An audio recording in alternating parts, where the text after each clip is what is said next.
In this video, I'm going to be showing you how you can change the language on YouTube mobile. Okay, so the first thing to take note of is that you can't actually do it from within the YouTube app. I'm on the YouTube app right now, and if I go ahead and tap on my profile icon at the top right, you can see that there's no option to change the language here. So what I need to do is go out of the YouTube app, and then you want to go ahead and open up a browser. This can be Safari, Chrome, whatever browser you're using on your phone to access YouTube. Then you want to go to youtube.com and make sure you're logged into your correct account you want to change the language on. And then on an Android device, you want to go ahead and tap on the three dots at the top right of the screen.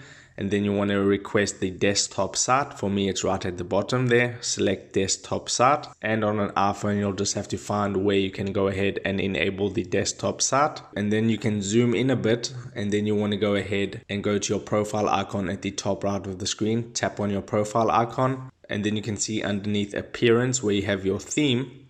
It says language. So go ahead and tap on language, and then you can go ahead and select from any one of these languages to go ahead and change your language of your YouTube on your mobile device. So once you found the language you wanted to go ahead and use, just go ahead and tap on it, and then it will reload YouTube using that language. So that is how you can change your language on YouTube mobile. If this video helped you out, make sure to hit the like button and subscribe for more. Take care.